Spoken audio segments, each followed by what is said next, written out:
Oh goodness, how long this wait has felt. After cryptic tweets and subtle might-be hints, the sequel to a game I hold near and dear to my heart was finally announced, and then released at the end of January. Small-time Japanese developer Shift is back with Code Vein 2, a tough-as-balls action RPG with anime aesthetics, where enemies wait for you in increasingly cheeky places, just to see if you're paying attention. Some call it a Souls-like. I call it high-risk, low-reward melee action. While it's numbered as a sequel, Code Vein 2 is actually a soft reboot that repurposes many of the first game's concepts and assets, planting them in a brand new story that has absolutely no connection to past works. Good news is, there's no anime Rondo this time. Bad news is, if you were hoping to see what happened after the ending of Code Vein 1, then this ain't it, chief. But in short, it's complicated. My early impressions were that it's a decent game all around, which improves in some areas, side grades in a few, and disappoints in others. The combat is smoother, the world takes on a wider scope. But not everything feels as polished or as developed as it should be. Yet after entering the second half of the story, it got progressively better, to the point where it finally hit many of the same notes that made the first game so memorable for me. So the question is, did Code Vein 2 end up as the game that fans wanted? Is it the game that I wanted? The game takes place in a world that was once struck by a cataclysm known as the Resurgence, turning nearly every living being into horrific monstrosities. Human civilization was effectively destroyed, but complete annihilation was avoided thanks to the efforts of Revenants, a race of superhuman beings that emerged from the shadows and became the world's prominent figures.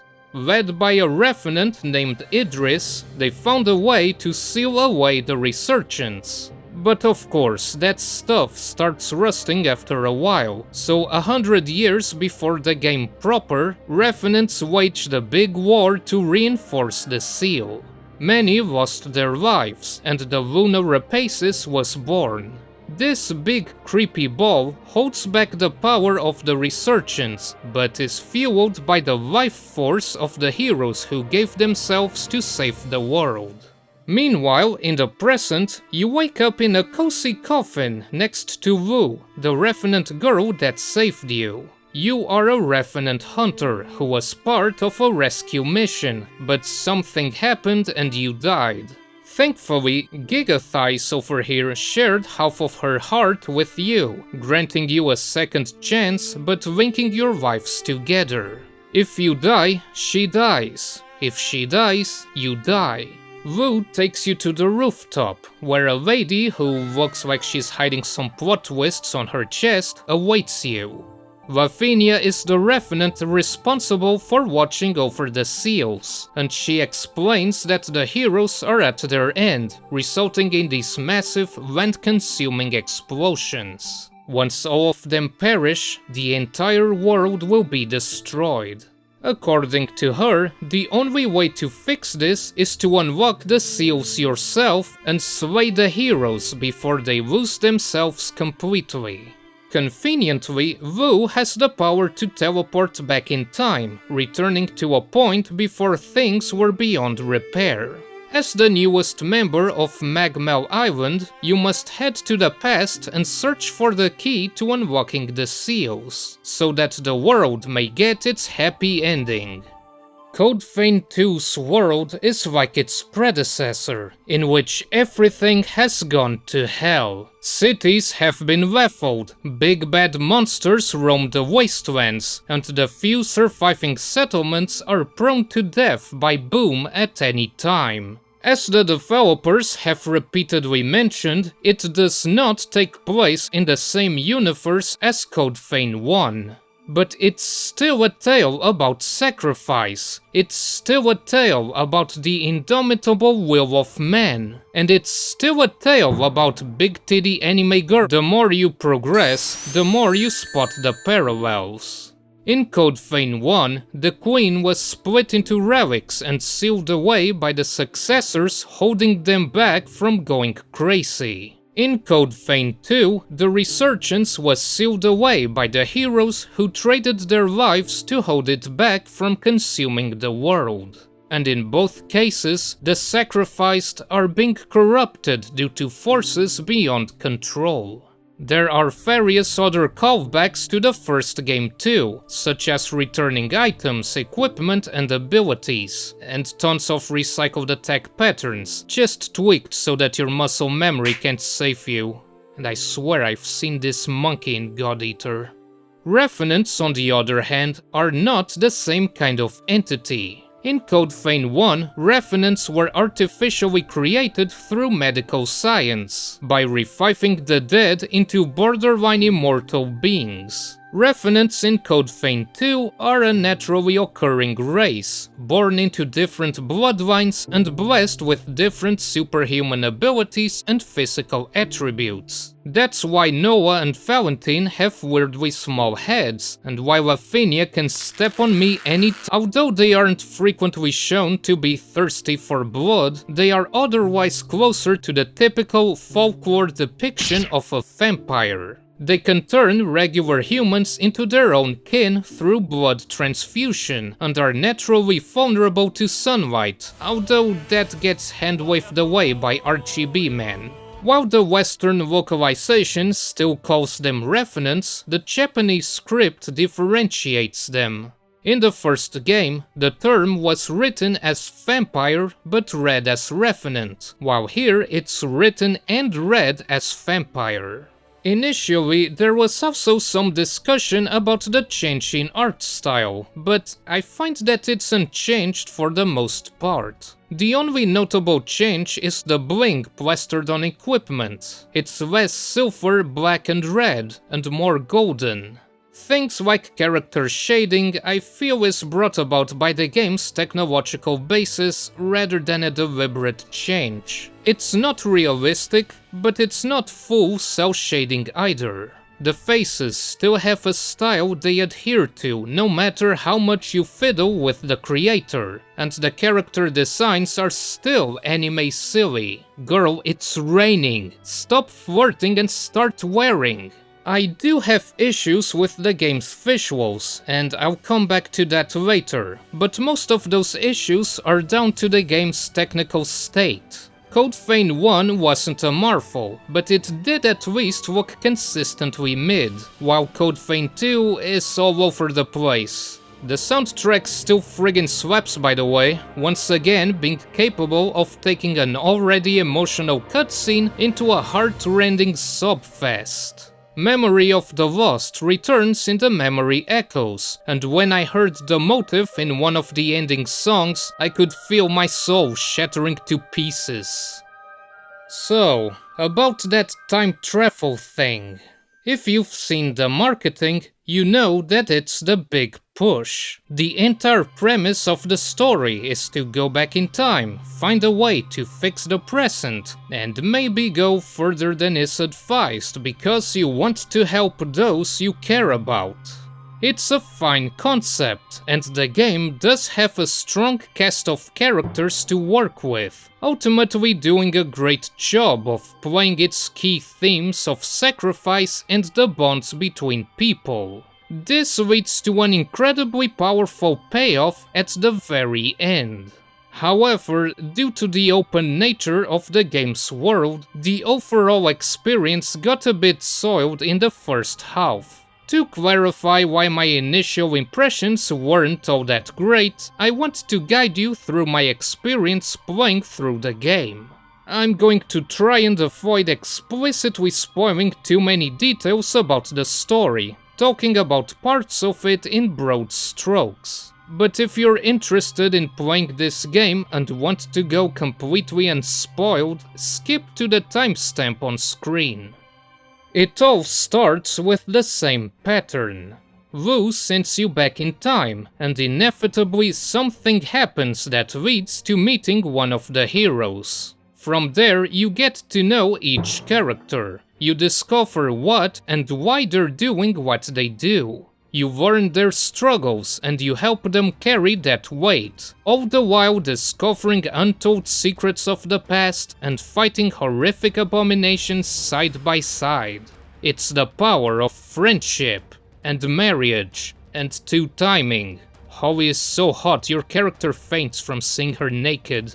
The blood codes respective to the partner characters are unique in that the deeper your bond and the more you use their powers, the stronger they get. You're incentivized to spend extra time with them, not just to explore, but also for you to grow stronger, more capable of handling the game's toughest challenges. It's story and gameplay in harmony. Love to see it. But all good things must come to an end.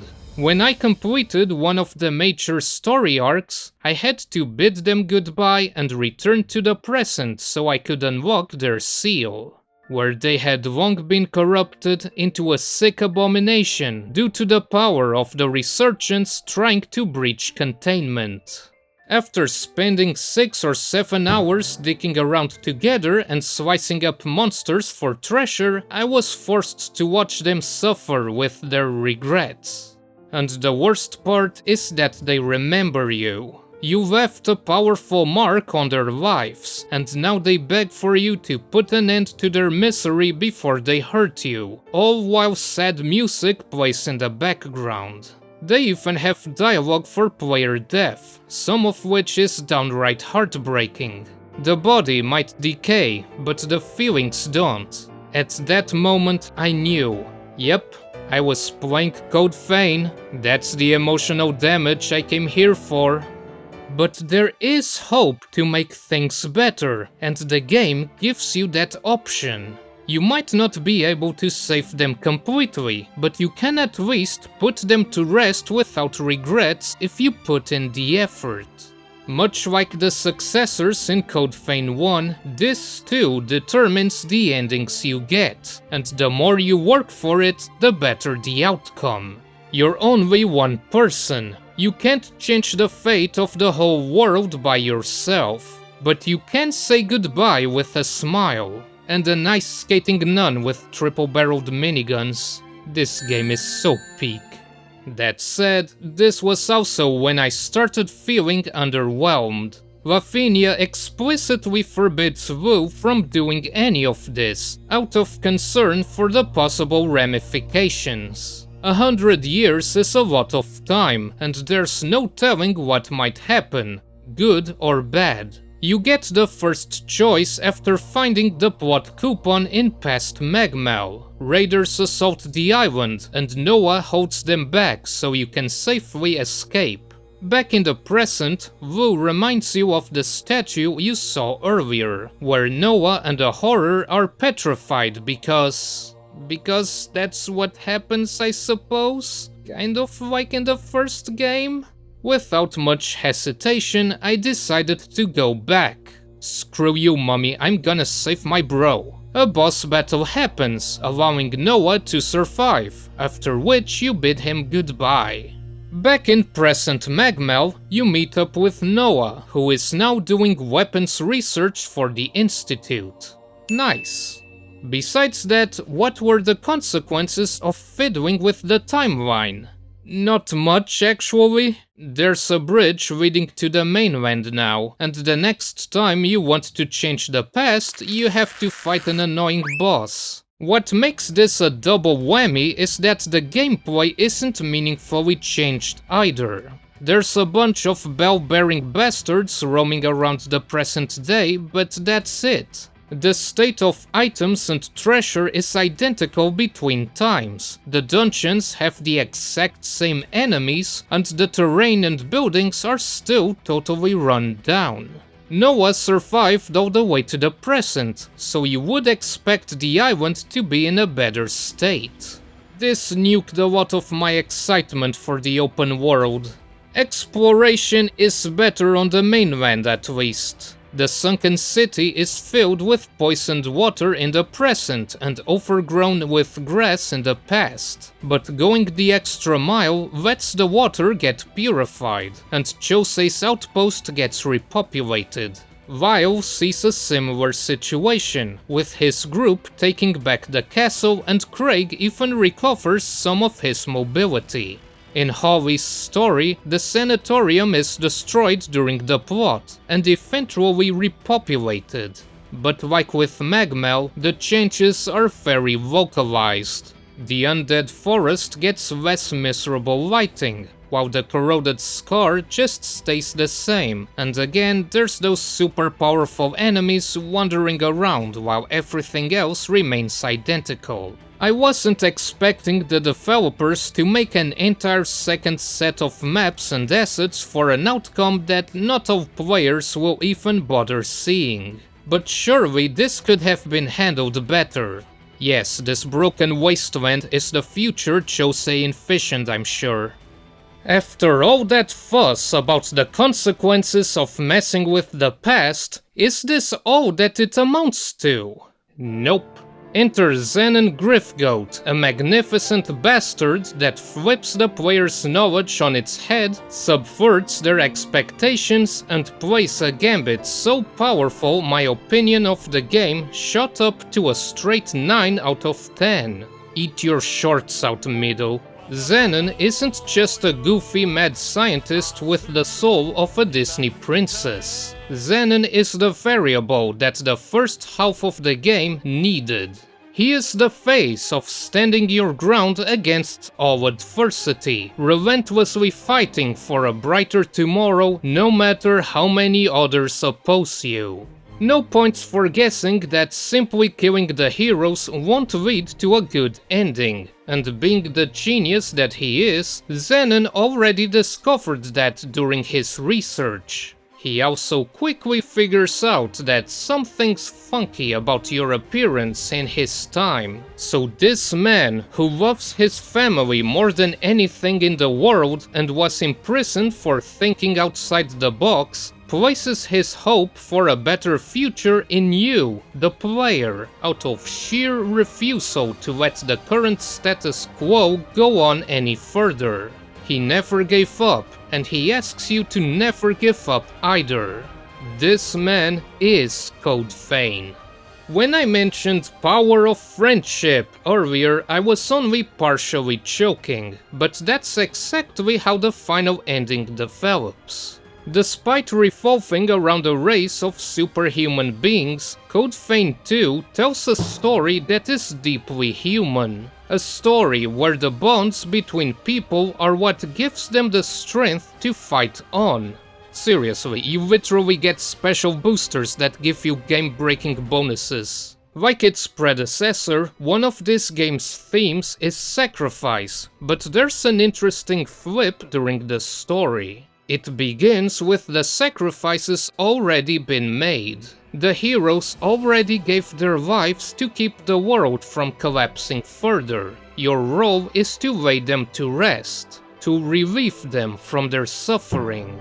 But the story instead nearly ends with you and Wu's sacrifice in order to keep the resurgence sealed forever. Thanks to you, this broken world is finally recovering. Humans and revenants work together to rebuild. Those who lost their place in the world have regained their dignity, and those suffering from corruption see a light at the end of the tunnel. However, your companions refuse to accept that you will never open your eyes to live the bright future you fought so hard for. So they spend another 100 years doing everything they can to wake you up again. They never gave up on you, just as you never gave up on them. And thanks to everyone's efforts, the status quo is shattered once more, yet the world survives. Not with this or that person's soul sacrifice, but with everyone giving a bit of themselves for a greater good.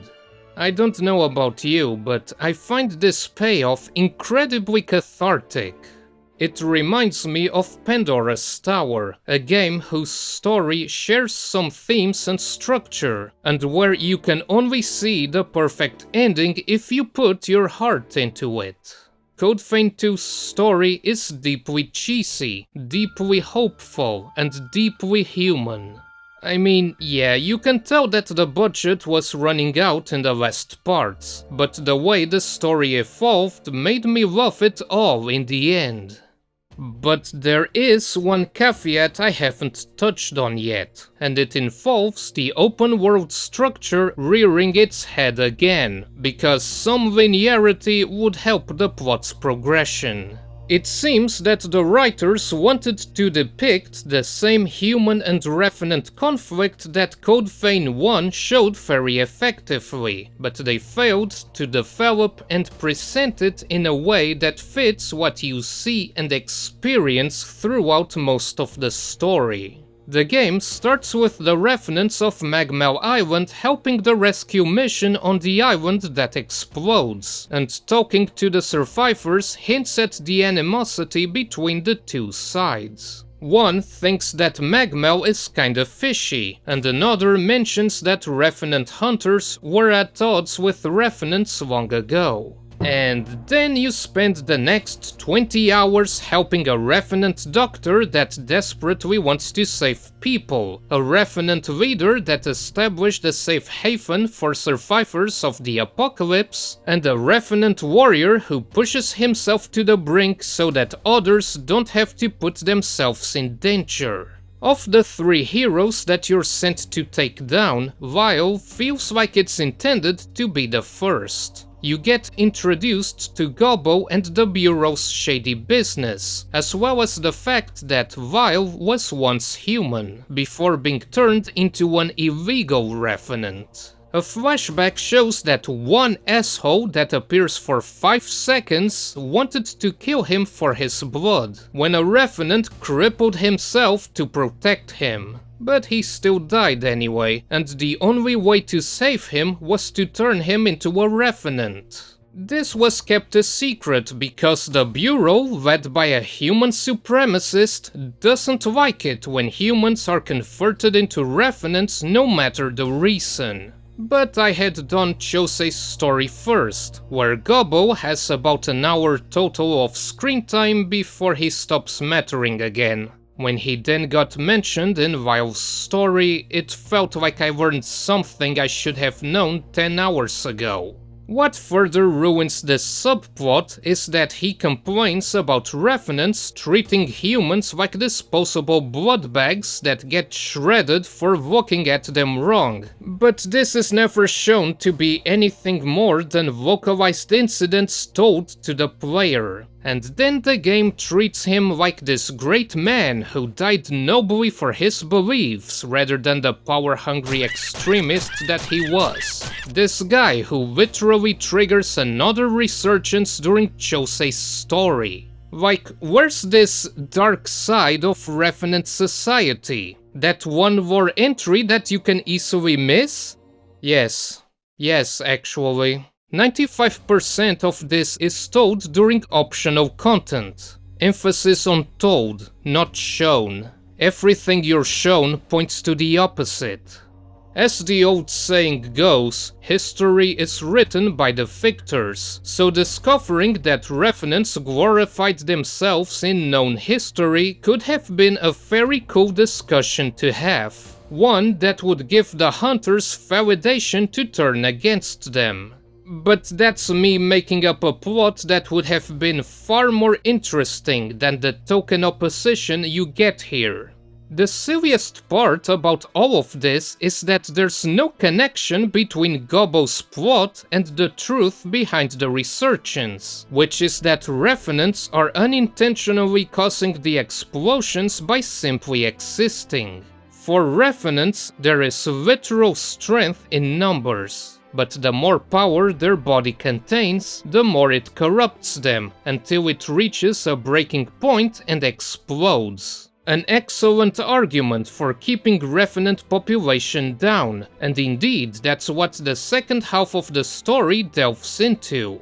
This single piece of knowledge would give Gobbo's actions complete legitimacy. But that information is only known to a select few, and there's no indication that Gobbo knows about it.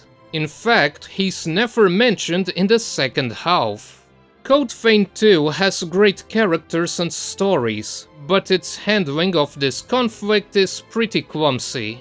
Similarly, the protagonist's special powers only exist because the story needs them. In Code Vein 1, the protagonist's ability to live through other people's memories was explained by them being the Queenslayer who inherited her powers. Even something as simple as respawning enemies and player resurrection had a logical explanation, whereas here you just revive. Let's talk gameplay. It's pretty nice actually, despite a few head-scratching decisions. Code Vein 2 is an action RPG. You smack enemies, you level up to grow stronger, and find treasure to arm yourself with. While numbers play a big role, it's ultimately driven by real-time action, so motor skills are at a premium. However, it differs from its predecessor in one key area: the world. Code Vein 1's environments were designed as if they were self-contained areas. Their layouts allowed for some exploration, but the intended path was clear, and half the challenge was navigating all the sneaky traps and carefully placed enemy formations explicitly designed to punish careless players. Code Vein 2 instead takes an open-world approach, divided into big zones with various points of interest and challenges. You start in Magmal Island, and right away you can go straight to your destination or piss around for a bit, fighting enemies and picking up tons of consumables and material that you quickly forget you even had. I'm not going to say the open world is particularly well executed or even a necessary inclusion, but it does have a bare minimum appeal to it. What's beyond that tunnel? What's below the bridge at the start? What's the light in the distance? How do I get to that tower? Early on, you also get the motorbike, which allows you to speed through these large environments. I wish it could go faster, and I wish there was better signposting of where you can and can't actually go. But there is joy to be had here, like hitting enemies with it. It has that sandbox appeal of wandering without a destination. The quantity is there, the variety not so much. There's a handful of optional dungeons with a boss battle and a treasure chest. There's the regeneration boosters, and occasionally you find a skill or a weapon. But the treasure is mostly stuff like consumables and upgrade materials. And I think the game would have benefited from another couple of months of development dedicated to adding more flavor to the world, since the Vistas almost never impress. Despite having 5 different zones, it all blends together a bit, and the environments are generally uninteresting compared to the first game. You've got Grassy Island, you've got Grassy Sunken City, you've got Grassy Forest, you've got Toxic Wasteland, and you've got Big Honking Prison. That trippy version of the amusement park and the last zone of the story is about as interesting as it gets. If you were hoping for something half as visually stimulating as the Ridge of Frozen Souls, then this isn't the game for it. In fact, the game just has less interesting colors in general, partially due to the way the game's lighting is done. There's less highlights, less visual flourishes, less sprinkles of color.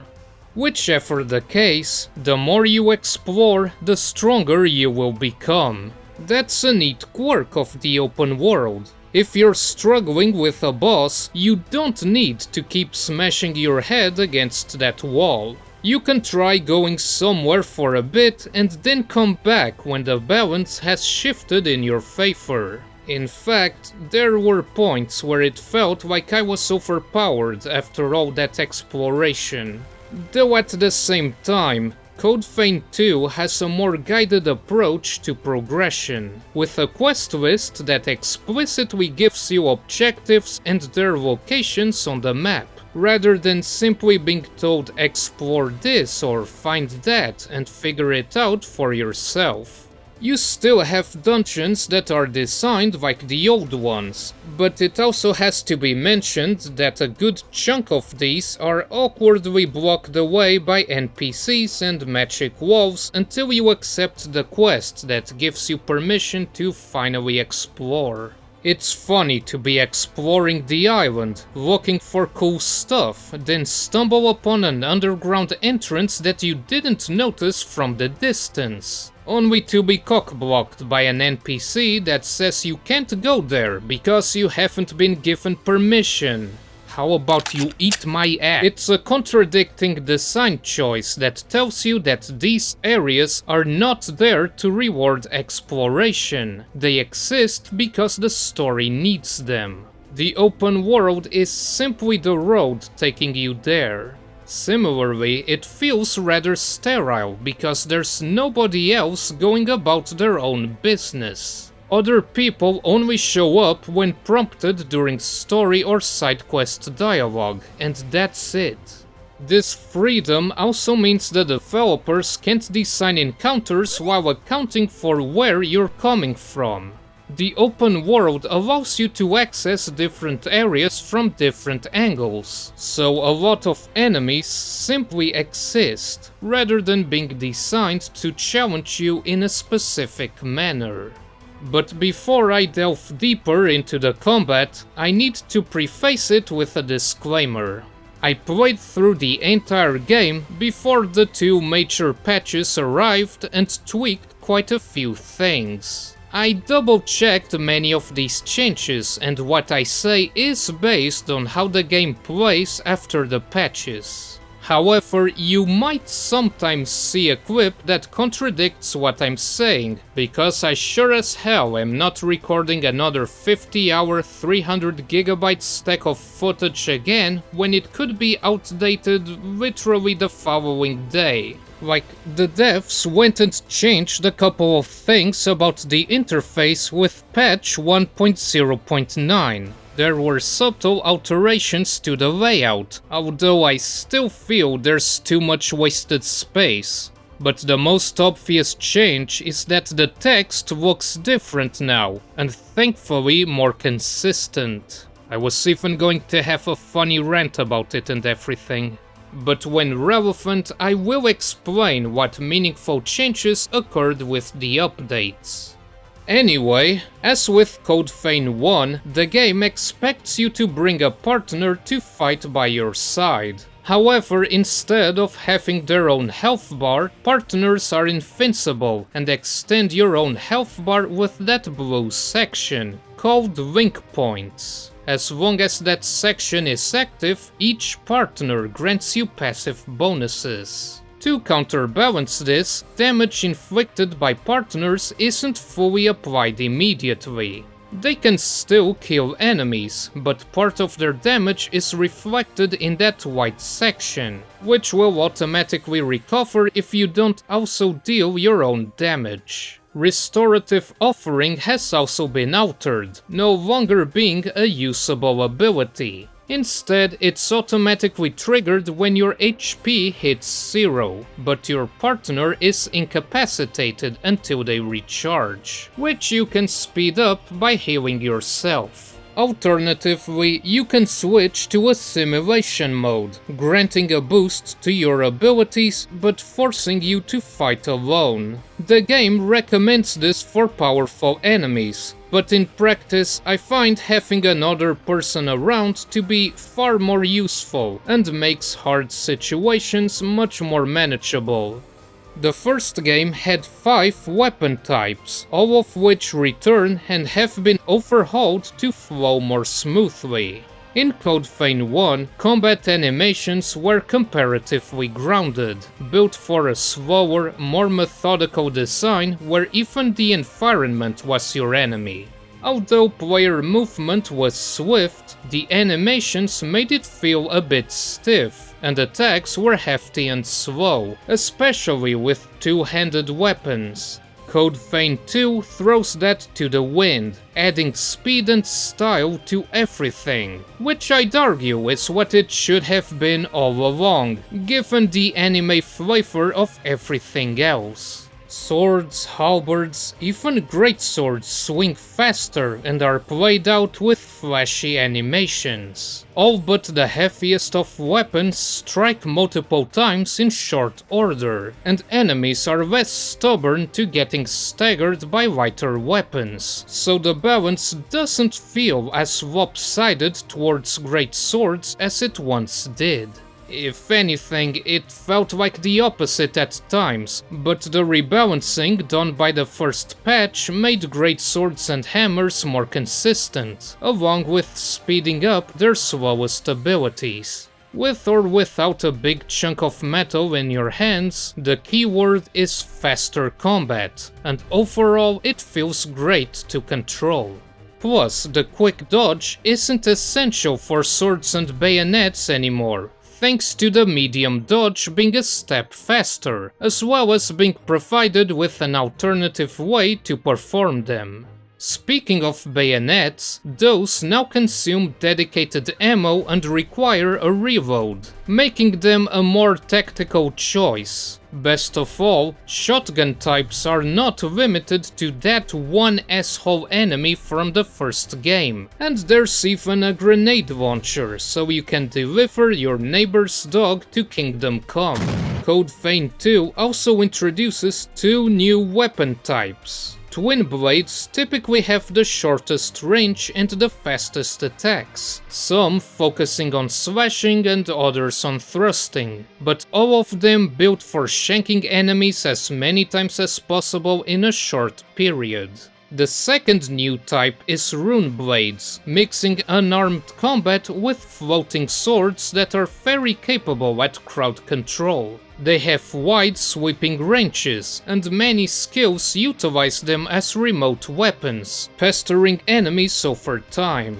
Just about everything else also returns in some way, but the developers reworked all of it into a bunch of different systems that serve the same purposes, yet are configured differently, for better or for worse.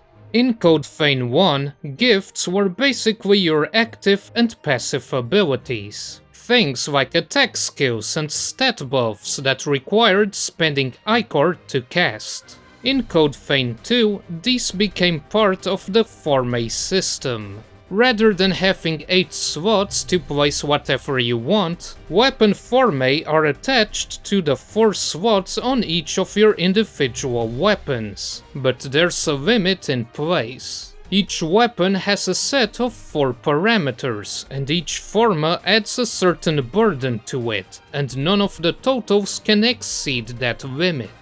These parameters have been balanced to not allow you to overdo a specific type of forma. For example, if you try to equip several damage buffs, the game won't let you because they're all associated with a particular parameter. At most, you'll get 2, maybe 3 with specific weapons.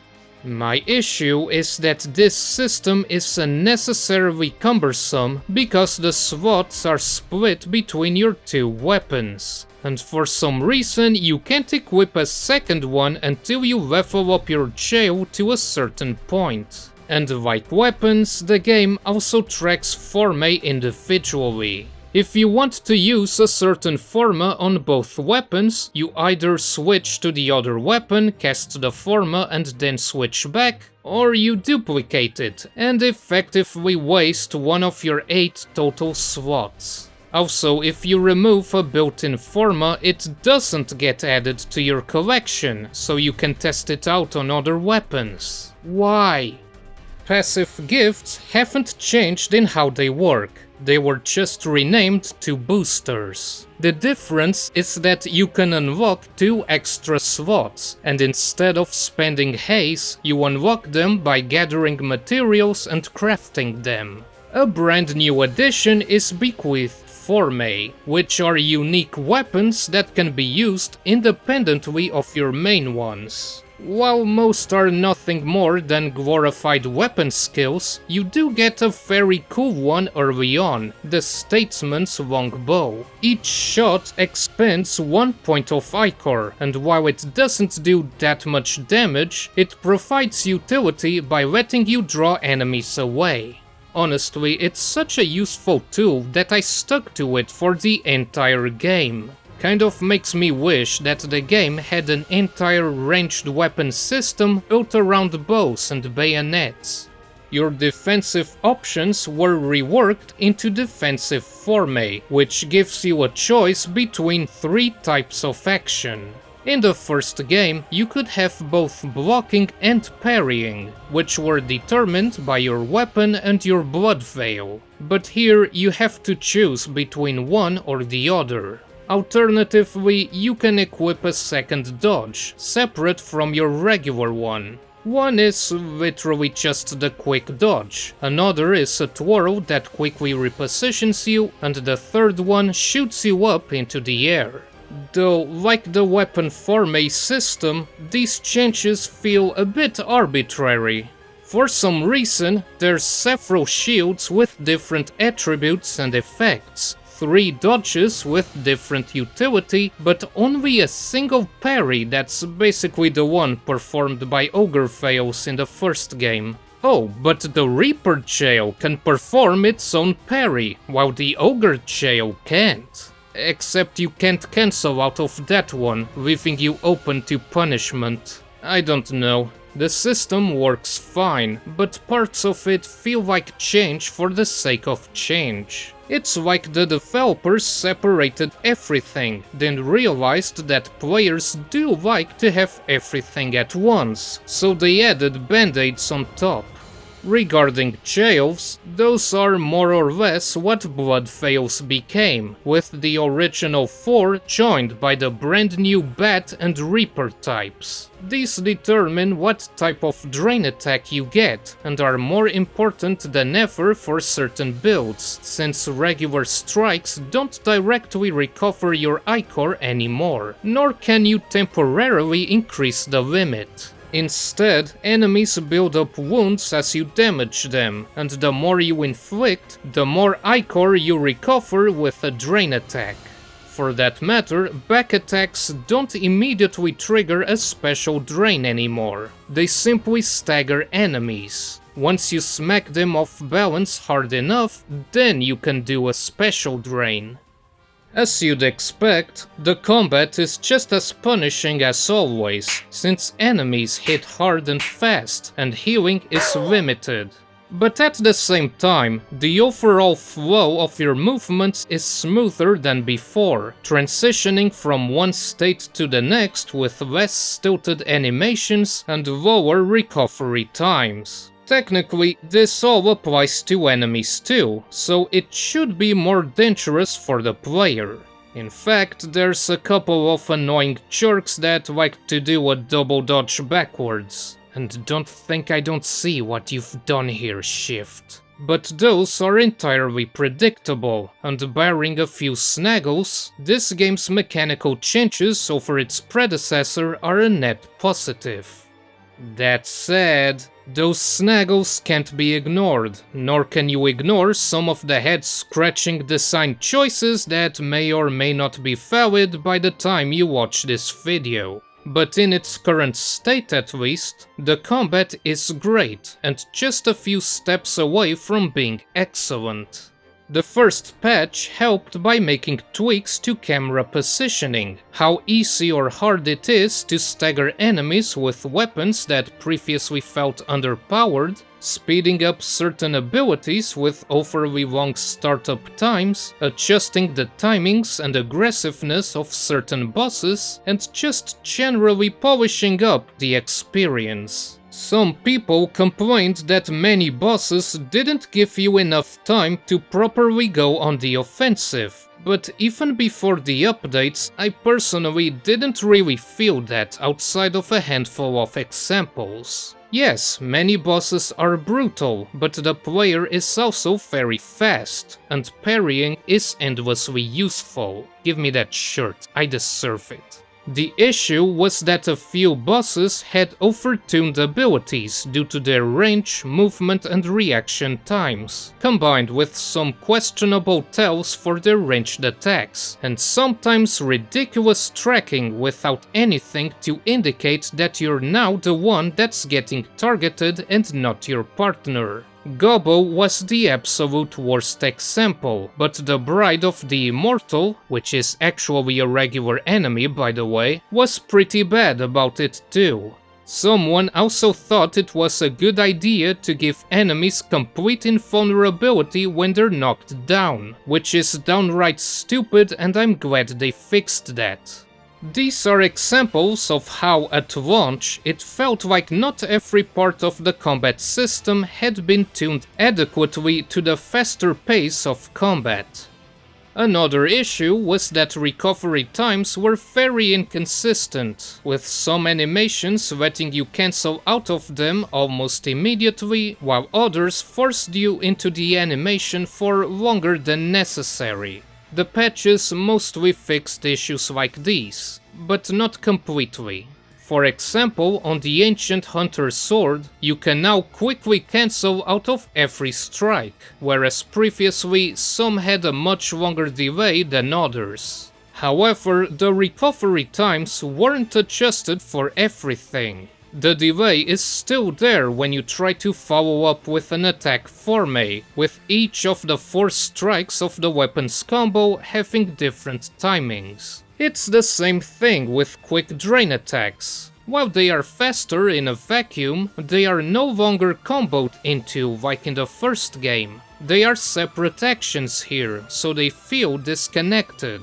Another oddity is that there's no launcher attacks anymore, and that is doubly odd considering you can actually jump now. And for that matter, I stuck to the sword I mentioned earlier and found its heavy jump attacks to be disproportionately powerful compared to how fast and easy to use they are. The update did tweak the damage values so that heavy charged attacks deal more damage, but that doesn't change how the jump attack retains superior mobility, letting you KO low-level grunts without making yourself vulnerable. When the hardest bosses are so aggressive and fast, it's hard to argue with the cheese factor here. Meanwhile, several other aerial attacks are still awkward to use because they completely stop your momentum. We're also entering the nitpick zone here, but I find that certain animations and effects aren't as impactful as I wish they were. They tweaked sounds like the parry on the first patch, but it still doesn't live up to how good it felt in Code Vein 1.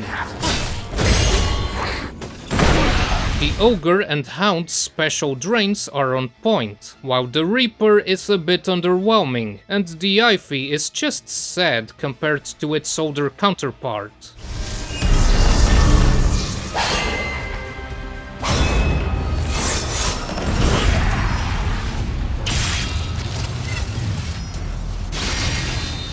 Before tying up this video, I'd like to tie up Shift's technical department, because good grief, this game was shoved out of the oven half-baked. As of patch 1.0.9, the game still randomly craps out for a few moments. There are still missing sound effects. The shadows still go crazy when switching graphics settings. And there's still the same old texture streaming issues despite many of them looking like they came out of a PS3 game. Where's all that RAM going? It also suffers from the typical stutters that plague many Unreal Engine games, but most of all, the game's performance to visuals ratio is abysmal. It's very heavy to run, while delivering visuals that range from passable to pretty fucking bad.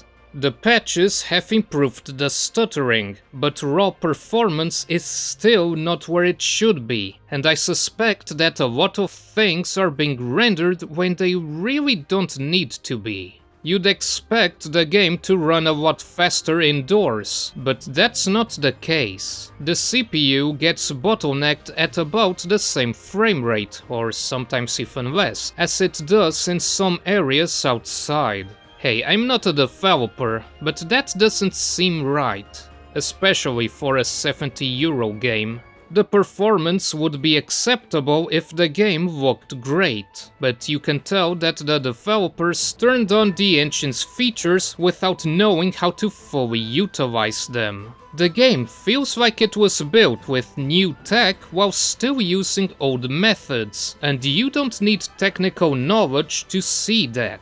Look, I think Unreal Engine's Lumen is a subpar technology with too many compromises compared to more robust and more performant solutions, like the one in Doom: The Dark Ages. But not every studio can be id Software, and Lumen democratizes ray tracing technology to those that simply don't have the means to build their own. Look at it go! The problem is that Lumen isn't configured properly, or the game's assets aren't properly engineered for it, so Code Vein 2 is this in-between where it frequently looks like shit and runs like shit. You can look at how overblown certain weather conditions can be, or how parts of the environment don't react accurately to lighting and still have that rim light tacked on. These open areas should look really good, because this is where ray-traced global illumination excels. But half the time there's objects that look like they're not even grounded on the floor, like the lighting isn't functioning. The developers seem to have relied heavily on it for the lighting, which is why the end result can be so uniform, and why some areas outside of direct sunlight look broken. 5 minutes into the game, you leave the institute, turn the camera to the right, and bam, pitch black unlit geometry. Go back to past Magmel, run through the cave with Noah, and bam, pitch black corridor. You finally step out into the open world, and you're hit with the noisiest eyesore in the game, because Unreal's default denoiser is kind of terrible. So what can you do about the performance? Well, for starters, if you have a low-end PC, don't even bother. As far as upscaling goes, the game supports TSR, FSR3 and DLSS. And surprisingly, DLSS is the way to go if you have a compatible graphics card. Intel users get the middle finger, but RDNA 4 cards should be able to use FSR4. You can force FSR frame generation on through the config files, but it causes crashes and will randomly turn itself on and off for no apparent reason. If you want a high refresh rate experience, I recommend using a driver side feature if you have one. There's also mods to unlock the 30 FPS cap on cutscenes, and that really should be a native option. For graphics settings, it's complicated. Most of them do piss all to improve performance, while the ones that do something are also those you can't lower too much without breaking the visuals. Many reflections in Sunken City turn into a screen space nightmare, and areas with foliage makes you nostalgic for early 2000s video game graphics. Dropping global illumination too high is a choice you can make. Medium and low provide a bigger boost, but they disable lumen reflections, so pick your poison. Put that raster swap in the bag and nobody gets hurt. Similarly, I don't suggest dropping shadows down too low, because it ruins the visuals in certain areas. Material can be set to low for a boost, but it completely stops foliage from moving, and it really hurts in the game's many grassy areas. To answer the question I posed at the start, is Code Vein 2 the sequel I wanted? Yes, mostly. It manages to inflict emotional damage all over again, while providing a challenging combat loop to overcome. And the payoff at the end cannot be understated, despite some stumbles in the middle. But at the same time, some gameplay changes leave me scratching my head, and the move to an open world is a side grade rather than an upgrade. Exploration is fun, but it's fun at the cost of unique enemy encounters and environmental variety. And even though it's a separate story, I can't help but wonder if it wouldn't have been better if Code Vein 2 was set on the same universe. If this was the world outside Vein hinted at in the first game. But regardless of how I feel about it as a sequel to a game I adore, can it stand on its own two mechanical legs supporting a fat pair of thighs? Honestly, I kinda love it, but it's not a game I would recommend outside of a very deep sale, especially in its current state, which immediately makes it even less recommendable to the average person. The developers have promised further improvements, but I wouldn't count on seeing any game-changing improvements to the game's technical makeup anytime soon. They would have to port the game to a more recent version of the engine, or do a big optimization pass on all the assets and maps. Still, there is an experience trademark here for the right people. Those 100 hours I spent on it certainly didn't feel like a waste of time to me, so at the very least you can lump me into that category. Code Vein 2 isn't a game for everyone. Frankly, I'm not even sure I'd recommend it to most fans of the first game. It's too flawed, too confused in its design to truly be considered excellent. But for the right people, it's nothing short of a masterpiece.